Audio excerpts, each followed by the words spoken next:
BBC Urdu के programme Sairbeen में खुशामदीद। हमारे लंदन स्टूडियो से मैं हूं आलिया नाज़की। इंडिया में पाकिस्तान के खिलाफ कार्रवाई के लिए मुतालबे, कशीदगी के दौरान DGMOs का राब्ता, हलाकशुदा इंडियन फौजियों की आखिरी रसूमात अदा कर दी गईं। मांग करते हैं कि सरकार भी पाकिस्तान से सख्ती से निपटे, पाकिस्तान के साथ सभी संबंध समाप्त करने चाहिए। हमास की जानिब से नई तारीखी पॉलिसी का ऐलान, 1967 की सरहदों के अंदर एक अबूरी फ़लस्तीनी रियासत कायम करने पर आमादगी।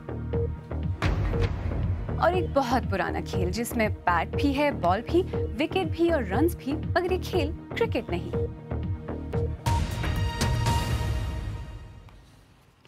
पाकिस्तान और इंडिया के दरमियान सरहदी कशीदगी के दौरान दोनों मुल्कों के डायरेक्टर जनरल मिलिट्री ऑपरेशंस ने हॉटलाइन पर बात की है। पाकिस्तानी फ़ौज के शोबा ताल्लुकात आमा के मुताबिक पाकिस्तान ने इंडिया से कहा है कि वो इल्ज़ाम लगाने के बजाय ठोस मालूमात फराहम करे। इस दौरान इंडिया में आज उन 2 फ़ौजियों की आखिरी रसूमात अदा की गईं जिनके बारे में इंडियन फ़ौज का दावा है कि उन्हें पाकिस्तान की एक बॉर्डर एक्शन टीम ने लाइन ऑफ कंट्रोल पार करके हलाक कर दिया था और उनकी लाशों को मस्क।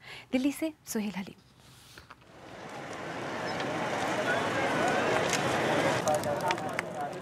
ये आग आसानी से ठंडी होती नजर नहीं आती। गुज़िश्ता बरस सितंबर में उड़ी के फौजी कैंप पर हमले के बाद इंडिया ने पाकिस्तान के खिलाफ सर्जिकल स्ट्राइक्स करने का दावा किया था। अब फिर पाकिस्तान को सबक सिखाने का मुतालबा जोर पकड़ रहा है। हम सरकार से भी मांग करते हैं कि सरकार भी पाकिस्तान से सख्ती से निपटे, पाकिस्तान के साथ सभी संबंध समाप्त करने चाहिए जब तक सीमा पे शांति न हो। दोनों मुल्कों के DGMOs ने आज फोन पर बात की और फौज के एक बयान के मुताबिक पाकिस्तान के DGMO को बताया गया कि इस वाक़े का जवाब दिया जाएगा, लेकिन पाकिस्तान ने इस इल्जाम से इनकार किया है। हुकूमत का भी कहना है कि जवाबी कार्रवाई की जाएगी। शहीदों के परिवार इसलिए अब हमारे सब शहीद के जितने भी जो परिवार है सबके साथ मिलकर के उनका जो अंतिम संस्कार वो पहले प्रक्रिया को पूरा करने दीजिए। कांग्रेस पार्टी और हिज़्ब इख्तिलाफ की दूसरी जमातों का कहना है कि वजीर आज़म नरेंद्र मोदी की हुकूमत अंदरूने मुल्क, सरहद पर और कश्मीर में हालात से निमटने में नाकाम रही है। आग्रह है सरकार को कि आप चूड़ियां उतारिए, कुछ करके दिखाइए और एक नीति तय कीजिए। मुझे याद है कि जब हेमराज का सर कटा था तो सुषमा जी ने क्या कहा था, 1 से बदले 10। प्रधानमंत्री जी से पूछना चाहते हैं 2 के बदले कितने। हुकूमत के सामने ये लम्हा फिक्रिया है। सर्जिकल स्ट्राइक्स के दावे के बाद अगर वो खामोश बैठती है तो इसे कमजोरी की अलामत माना जाएगा। जवाबी कार्रवाई करती है तो बात बढ़ भी सकती है। Suhail Haleem, BBC news, Delhi. और इसी बारे में मज़ीद बात करने के लिए इस्लामाबाद से मेरे साथ मौजूद हैं हमारे साथी अब्दुल्ला फारूकी। अब्दुल्ला, इत्तलात के मुताबिक DGMOs ने बात की है हॉटलाइन पर, इसके बारे में क्या मज़ीद तफसील है? आज सुबह 11:30 बजे पाकिस्तान और इंडिया के DGMOs का हॉटलाइन के ऊपर राब्ता हुआ है।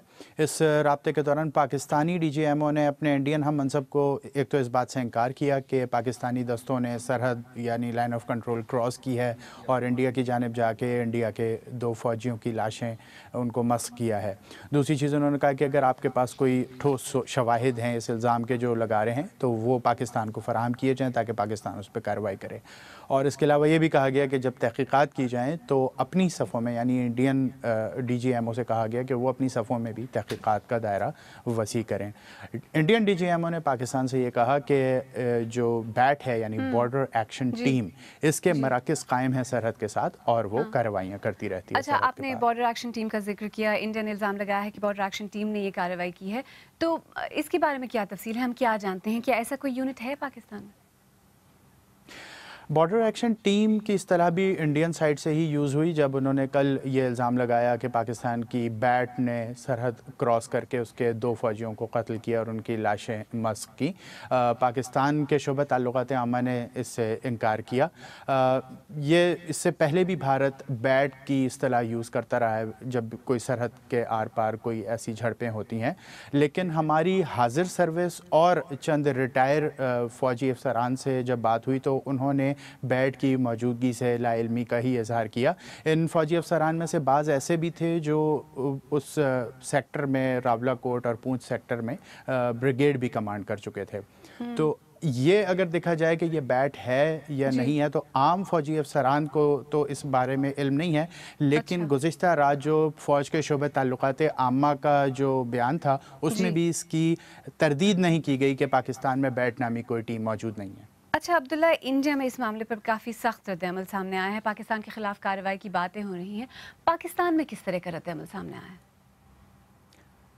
बज़ाहिर पाकिस्तान डाउन प्ले कर रहा है इस बारे में। हमने कोशिश की कि शोबे ताल्लुकात आमा से बात की जाए। कल रात के बयान के बाद इस बारे में कोई मज़ीद यहाँ पे बहुत ज़्यादा बात नहीं हो रही है, बल्कि रात में जब ये वाक़या हो गया था तो दोनों तरफ के जो मकामी फ़ौज के कमांडर्स हैं, इंडियन साइड के और पाकिस्तानी फ़ौज के, उनकी आपस में हॉटलाइन पे रब्ता हुआ और एक साइड से मुस्तरद की गई बात और दूसरी साइड से इल्ज़ाम लगाया गया, लेकिन उसके बाद कोई बहुत ज़्यादा बात पाकिस्तान में नहीं हो रही।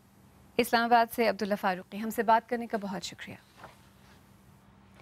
एक तरफ इंडिया और पाकिस्तान के दरमियान कशीदगी बढ़ रही है तो दूसरी तरफ इंडिया के ज़ेर इंतज़ाम कश्मीर के अनंतनाग इलाके की पार्लिमानी सीट के लिए 25 मई को होने वाले ज़िमनी इंतखाबात के दूसरे मरहले को फिर एक बार गैर मुअय्यना मुद्दत के लिए मुलतवी किया गया है। श्रीनगर की सीट के लिए ज़िमनी इंतखाबात 9 अप्रैल को हुए थे, लेकिन उस रोज़ सख्त अवामी मुज़ाहमत हुई और मुज़ाहिरीन के खिलाफ फोर्सेस की कार्रवाइयों में एक ही दिन में 8 अफराद हलाक हो गए। आज भी कश्मीर के बेशतर इलाकों में आम लोग और तलबा हिंद मुखालिफ मुजाहरे कर रहे हैं। तफसील के साथ श्रीनगर से रियाज मसरूर। 3 हफ्तों से वादी का हाल यही है। सड़कों पर मुजाहिरे और मज़ाफात में फोर्सेस पर मुसल्लह हमले। हुकाम ने दूसरे मरहले के लिए 25 मई तक तवील वक्फे का ऐलान किया था, लेकिन अब ये इंतखाबात गैर मुअय्यना मुद्दत के लिए मुलतवी किए गए हैं। मुबस्सिरीन कहते हैं कशीदगी का एतराफ़ तो हुकूमत ने कर लिया, लेकिन इसकी वजूहात का भी एतराफ़ ज़रूरी है। हालात इसलिए नहीं है कि डिस्प्यूटेड है, यहाँ लोग नाखुश हैं, लोग चाहते हैं मसले का हल, लोग चाहते हैं सियासी मसला जो है वो हल हो जाए, वो एड्रेस किया जाए, और ये बाकी चीज़ें सब उसके बाद ही हो सकती हैं। और गवर्नमेंट ऑफ इंडिया ने पहली बार ये मान लिया कि ये उनके बस की बात नहीं है कि एक पार्लियामेंट्री कॉन्स्टिट्यूंसी में भी इतनी बड़ी हुकूमत, इतना बड़ा मुल्क इलेक्शन नहीं करवा सकती। 21 साल में ये पहला मौका है कि कश्मीर के ऐसे इलाकों में भी लोग इंतखाबात के नाम से चिढ़ते हैं जहां अक्सर भारी तादाद में वोटिंग होती थी। जो उन्होंने इसको पोस्टपोन किया उससे उनको कुछ नहीं होगा, उसको असल मसला देखना है, मसले कश्मीर हल करना है। डिसीजन अच्छा है गवर्नमेंट की तरफ से कि इलेक्शन पोस्टपोन हुआ, दोबारा से नहीं हुआ इलेक्शन, क्योंकि अगर और होता तो यहाँ पे खून खराब होता है। मुजाहिरों के साथ साथ जनूबी और शुमाली कश्मीर में मुसल्लह तशद्दुद की सतह में भी इजाफा हुआ है। दिल्ली से लेकर श्रीनगर तक यहाँ के हालात से मुतल्लिक आला सतही इजलास मुनक्कद हो रहे हैं, लेकिन कश्मीर सुलग रहा है। अवामी एहतजाज के रद्द अमल में इंतखाबात तो मुलतवी हो गए, लेकिन हसास सवाल ये है कि क्या इस फैसले से हालात बहाल हो जाएंगे। रियाज मसरूर, BBC न्यूज़, श्रीनगर। इस बारे में हमारे फेसबुक सफ़े पर मिली जुली आरा मौसूल हुई हैं। शहजाद अहमद शेरकोट उत्तर प्रदेश से लिखते हैं, बीजेपी के इख्तिदार में रहने के लिए फ़ौजियों का शहीद होना ज़रूरी है, क्योंकि ये तमाम मसाइल नहीं होंगे तो बीजेपी सियासत कैसे करेगी। शब्बीर मोहम्मद लाहौर से लिखते हैं, इंडिया ड्रामेबाजी बंद करे और मसला कश्मीर पर संजीदगी इख्तियार करे। भारतीय हुक्मरान गलत बयानी से काम ले रहे हैं। और इंडिया के शहर रांची से मजहर इमाम लिखते हैं, जवानों की हलाकत पर भी सियासत, ये गलत बात है, चाहे इंडिया कर रहा हो या पाकिस्तान। और अब कुछ दीगर खबरों पर एक मुख्तसर नज़र। अमरीकी फ़ौज के मुताबिक जनूबी कोरिया में उसका थार्ड नामी मुतनाज़ दिफाई मिसाइल शिकन निज़ाम अब ऑपरेशनल हालत में आ गया है। इस निज़ाम के ज़रिए शुमाली कोरिया के मिसाइल को रोका और जनूबी कोरिया का दिफा किया जा सकता है। शुमाली कोरिया की जानिब से धमकियों और अमरीकी जंगी बहरी बीड़े और आबदोज़ की खित्ते में मौजूदगी की वजह से कशीदगी बढ़ गई है। फ्रांस में दाएं बाजू की सदारती उम्मीदवार मरीन ले पेन पर इल्ज़ाम लगाया जा रहा है कि उन्होंने अपने एक हरीफ के खिताब के कुछ हिस्सों को चोरी किया है। सोमवार को अपने हामियों से खिताब करते हुए मरीन ले पेन ने पहले मरहले में हार जाने वाले उम्मीदवार फ्रांसवा फियोंग के एक खिताब को बगैर उनसे मंसूब किए इस्तेमाल किया।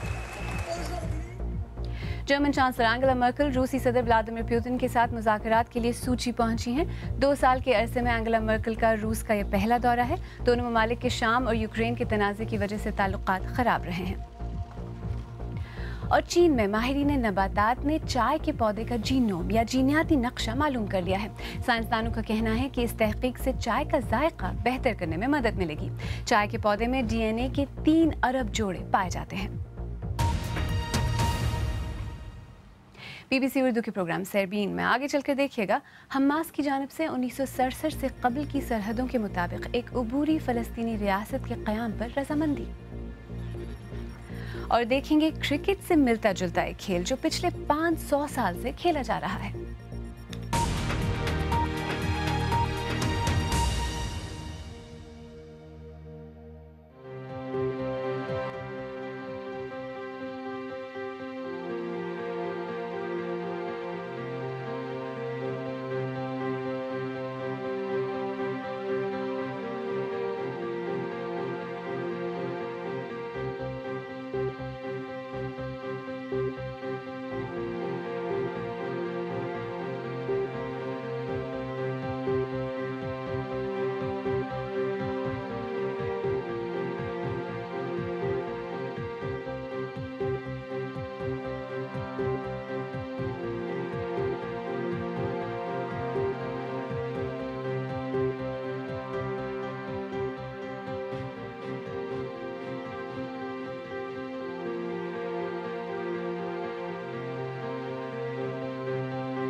BBC उर्दू के प्रोग्राम सेरबीन में एक बार फिर खुशामदीद। मैं हूँ आलिया नाज़की। फ़लस्तीनी शिद्दत पसंद तंजीम हमास ने कहा है कि वो इसराइल के वजूद को तस्लीम किए बगैर 1967 की सरहदों के अंदर एक अबूरी फ़लस्तीनी रियासत को कबूल करने के लिए तैयार है। 30 बरस पहले अपने क़याम के बाद से उसके चार्टर यानी नस्बुल ऐन में ये पहली तब्दीली है जिसे हमास के हुक्काम अपनी पॉलिसी में नरमी लाने से ताबीर कर रहे हैं। इस नई पॉलिसी का ऐलान हमास के जलावतन रहनुमा खालिद मशल ने गुज़श्ता रोज़ कतरी दारुल-हुकूमत दोहा में किया। तफसील के साथ उमर आफरीदी। दोहा में मुनक़िदा इस तकरीब में हमास की आला क़यादत मौजूद थी। इस नई दस्तावेज़ में हमास ने फ़लस्तीनी रियासत की जोग्राफियाई हदूद के तयन के लिए 1967 की सरहद को तस्लीम करने का ऐलान किया है, जिसमें बैतुल मक़दस को इसका दारुल हुकूमत और तमाम फ़लस्तीनी पनाह गज़ीनों की वापसी की बात भी कही गई है। हमास तो सलाम पेश करती है और खैर मकदम करती है किसी भी ऐसी अरब इलाकाई या बैनुल-अक़वामी काविश का जो हमारे लोगों पर से तसल्लुत ख़त्म कराए और उनके हुकूक पर समझौता किए बगैर उन्हें अपनी सरजमीन पर आज़ाद ज़िंदगी गुजारने में मदद दे। हमास मसले का हल है न कि इसमें रुकावट। इस तकरीर को फ़लस्तीनी इलाकों और पनागज़ीन कैंपों में दिखाए जाने के इंतज़ामात भी किए गए थे। इस नई दस्तावेज़ को इसराइल के बारे में कदरे नरम पॉलिसी का हामिल करार दिया जा रहा है। ताहम हमास के रहनुमाओं का मौक़िफ़ है कि उनके इसराइल के बारे में बुनियादी मौक़िफ़ में तब्दीली नहीं आई है। ये दस्तावेज़ फ़लस्तीन के अजीम अवामी, सियासी और हमास की इस्लामी मज़ाहमती तहरीक के इर्तिका की अक्कासी है, मगर साथ ही अपने असूलों और हिकमत अमलियों पर कारबंद है। हमास ने अपनी नई दस्तावेज़ के ऐलान के लिए उस रोज़ का इंतखाब किया जब इसराइली हुकूमत उसके बकौल दहशतगर्दी का शिकार होने वाले अपने फ़ौजियों और आम शहरियों की याद मना रहा था। इसराइली वज़ीर-ए-आज़म बेंयामिन नेतन्याहू के एक तर्जुमान ने इस नई दस्तावेज़ पर तबसरा करते हुए कहा कि ये दुनिया को बेवकूफ़ बनाने की एक कोशिश है जिसमें वो कामयाब नहीं होगी। तज्ज़ियाकार कहते हैं कि इख़वानुल मुस्लिमीन से क़तअ ताल्लुक़ का हमास का ऐलान बैरूनी दुनिया बशमूल मिस्र और खलीज अरब से ताल्लुकात बेहतर बनाने की कोशिश है, क्योंकि इख़वान इन मुल्कों में कलअदम है। Umar Afridi, BBC news. आइए अब देखते हैं कि हमारी वेबसाइट bbcurdu.com पर आपकी दिलचस्पी किन खबरों में है। अफ्रीकी मुल्क युगांडा में बिन ब्याही माओं के लिए मौत का जजीरा। साइंसदानों ने चाय के पौधे का राज मालूम कर लिया। शौहरों की पिटाई के लिए दुल्हनों को तोहफा और मोदी इंडिया के कमज़ोर तरीन वज़ीर आज़म। इन खबरों और आर्टिकल्स में आपकी खासी दिलचस्पी है। मौसम गर्मा के आते ही बरतानिया में क्रिकेट का सीज़न शुरू हो गया है, लेकिन इसके साथ ही एक ऐसे खेल का सीज़न भी शुरू हो रहा है जिसने दुनिया में विकेट को मुतारुफ करवाया। इस खेल का नाम स्टूल बॉल है और ये 15वीं सदी से खेला जा रहा है। स्टूल बॉल अब आहिस्ता आहिस्ता बहाल हो रहा है, लेकिन ये खेल कैसे खेला जाता है और इसकी तारीख क्या है? तफसील के साथ ग़ज़नफ़र हैदर। चमकते हुए सूरज की रोशनी और गेंद बल्ले की जानी पहचानी आवाज़। लेकिन ये खेल क्रिकेट नहीं है, बल्कि इसकी तारीख क्रिकेट से कहीं ज़्यादा पुरानी है। इसे स्टूल बॉल कहते हैं और इसमें विकेटें हवा में होती हैं। ये एक तरह से हवा में क्रिकेट खेलने जैसा है। जब गेंद आपके हाथ से निकलती है तो वो ज़मीन को नहीं छूती और जिस पट्टी पर आप खेल रहे होते हैं वो भी क्रिकेट की पिच की तरह नहीं होती। कहा जाता है कि ये खेल असल में 15वीं सदी में गिरजाघरों के अक़बी सहन में खेला जाता था, जब लोग गेंद या पत्थर को दरख्त के तने की तरफ फेंकते थे, जो विकेट का काम देता। लेकिन दरख्त के तने के साथ ये मसला था कि आप इसे हिला नहीं सकते थे, जिसके बाद खिलाड़ियों ने गिरजाघरों के गेट को बतौर विकेट इस्तेमाल करना शुरू किया, जिसे कब्जों से निकालकर कहीं और भी रखा जा सकता था। कहा जाता है कि विकेट का नाम यहीं से वजूद में आया। 19वीं सदी के अख्ताम तक ये खेल बहुत मकबूल था। तब सर पर टोपी रखकर खेलने का मतलब था कि खिलाड़ी मुखालिफ टीम को ललकार रहा है। स्टूल बॉल की विकेटें अब पहले जैसी नहीं, अब तो सिर्फ तख्ती है जो कि एक डंडे के ऊपर जुड़ी होती है। 1940 और 50 के अशरों तक 3000 के करीब स्कूल इस खेल में हिस्सा ले रहे थे।